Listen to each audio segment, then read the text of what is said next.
सुप्रभात मेरे प्यारे छात्रों, कैसे हैं आप सभी? ठीक हैं? पढ़ाई लिखाई चल रही है?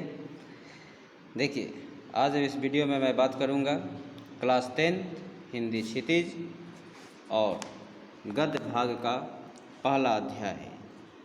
ठीक है? देखिए, नाम क्या है? नेताजी का चश्मा। ठीक है?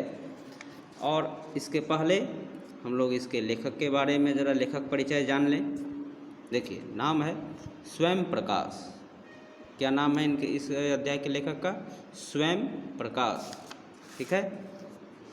देखिए, स्वयं प्रकाश का जन्म सन 1947 में इंदौर मध्य प्रदेश में हुआ। देखिए, 1947 एकदम याद हो जाने वाला है। मैकेनिकल इंजीनियरिंग की पढ़ाई करके एक औद्योगिक प्रतिष्ठान में नौकरी करने वाले स्वयं प्रकाश का बचपन और नौकरी का बड़ा हिस्सा राजस्थान में बीता। कहाँ बीता? राजस्थान में। फिलहाल स्वैच्छिक सेवानिवृत्ति मतलब अपनी इच्छा से सेवानिवृत्ति के बाद वे भोपाल में रहते हैं और वसुधा पत्रिका के संपादन से जुड़े हैं। किस पत्रिका के? वसुधा।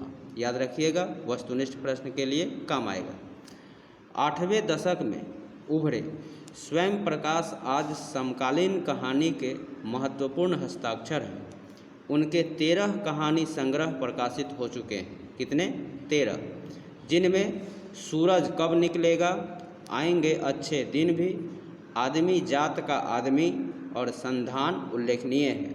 इन सभी नामों को याद कर लीजिएगा। उनके बीच में विनय और ईंधन उपन्यास चर्चित रहे हैं। कौन कौन? विनय और ईंधन। उन्हें पहल सम्मान, बनमाली पुरस्कार, राजस्थान साहित्य अकादमी पुरस्कार आदि पुरस्कारों से पुरस्कृत किया जा चुका है।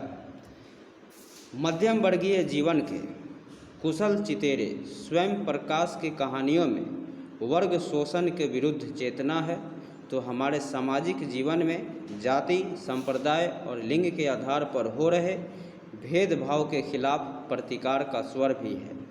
ठीक है?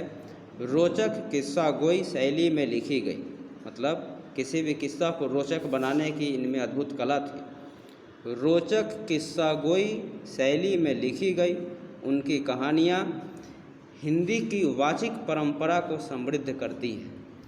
अब हम लोग इस नेताजी का चश्मा जो पाठ है इसका संक्षेपण देखते हैं। ठीक है? कि आखिर यह पाठ कहना क्या चाहता है। चारों ओर सीमाओं से घिरे भूभाग का नाम ही देश नहीं होता। देश बनता है उसमें रहने वाले सभी नागरिकों, नदियों, पहाड़ों, पेड़ पौधों, वनस्पतियों, पशु पक्षियों से और इन सब से प्रेम करने तथा इनकी समृद्धि के लिए प्रयास करने का नाम देशभक्ति है। नेताजी का चश्मा कहानी कैप्टन चश्मे वाले के माध्यम से देश के करोड़ों नागरिकों के योगदान को रेखांकित करती है। याद रखिएगा, कैप्टन चश्मे वाला, जो इस देश के निर्माण में अपने अपने तरीके से सहयोग करते हैं। कहानी यह कहती है कि बड़े ही नहीं बच्चे भी इसमें शामिल हैं। तो हम लोग अब प्रारंभ करते हैं नेताजी का चश्मा का पहला भाग। देखिए, हवलदार साहब को हर 15वें दिन, कितने दिन? 15वें दिन कंपनी के काम के सिलसिले में उस कस्बे से गुजरना पड़ता था। कस्बा छोटा सा गांव, कस्बा बहुत बड़ा नहीं था जिसे पक्का मकान कहा जा सके, वैसे कुछ ही मकान, और जिसे बाज़ार कहा जा सके वैसा एक ही बाज़ार था। कस्बे में एक लड़कों का स्कूल, एक लड़कियों का स्कूल, एक सीमेंट का छोटा सा कारखाना, 2 ओपन एयर सिनेमा घर और एक ठो नगर पालिका थी। देखिए कितना आंचलिक भाषा, ठो लिखा हुआ है, एक ठो नगर पालिका थी तो कुछ न कुछ करती भी रहती थी। कभी कोई सड़क पक्की करवा दी, कभी कुछ पेशाब घर बनवा दिए, कभी कबूतरों की छतरी बनवा दिए, तो कभी कवि सम्मेलन करवा दिया। देखिए, नगर पालिका पर एक प्रकार से यह व्यंग किया गया।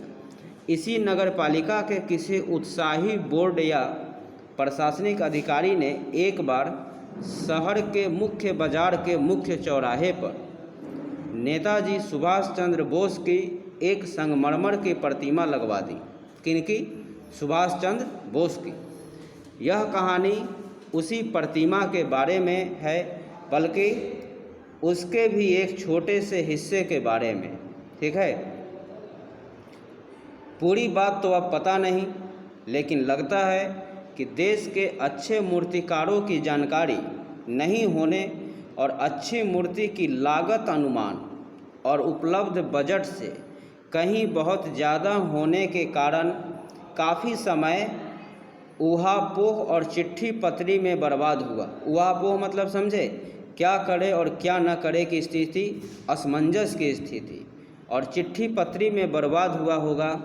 और बोर्ड की शासन अवधि समाप्त होने की घड़ियों में किसी स्थानीय कलाकार को ही अवसर देने का निर्णय किया गया होगा और अंत में कस्बे के इकलौते हाई स्कूल के इकलौते ड्राइंग मास्टर, ध्यान दीजिए, कस्बे के इकलौते हाई स्कूल के इकलौते ड्राइंग मास्टर, मान लीजिए मोतीलाल जी को ही यह काम सौंप दिया गया होगा, जो महीने भर में मूर्ति बनाकर पटक देने का विश्वास दिला रहे थे। कितने दिनों में? महीने भर में। जैसा कि कहा जा चुका है, मूर्ति संगमरमर की थी। टोपी की नोक से कोट के दूसरे बटन तक कोई 2 फुट ऊंची, जिसे कहते हैं बस्ट, और सुंदर थी। नेताजी सुंदर लग रहे थे, कुछ मासूम और कमसीन फौजी वर्दी में। मूर्ति को देखते ही दिल्ली चलो और तुम मुझे खून दो वगैरह याद आने लगते थे। किसकी मूर्ति को देखकर? सुभाष चंद्र बोस की मूर्ति को देखकर। इस दृष्टि से यह सफल और सराहनीय प्रयास था।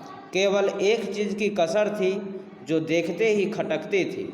नेताजी की आंखों पर चश्मा नहीं था, यानी चश्मा तो था लेकिन संगमरमर का नहीं था। एक सामान्य और सचमुच के चश्मे का चौड़ा काला फ्रेम मूर्ति को पहना दिया गया। ध्यान दीजिएगा, हम लोग का ये अध्याय का नाम है नेताजी का चश्मा। पूरी कहानी नेताजी के चश्मा पर ही केंद्रित है। चश्मे का चौड़ा काला फ्रेम मूर्ति को पहना दिया गया था। हवलदार साहब जब पहली बार इस कस्बे से गुजरे और चौराहे पर पान खाने रुके, तभी उन्होंने इसे लक्षित किया, मतलब देखा, और उनके चेहरे पर एक कौतुक भरी मुस्कान फैल गई, मतलब रहस्य भरी, कुछ जानने की इच्छा भरी मुस्कान फैल गई। वाह भाई, यह आइडिया भी ठीक है।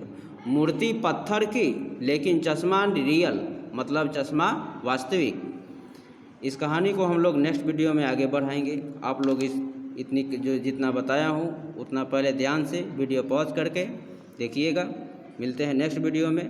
धन्यवाद।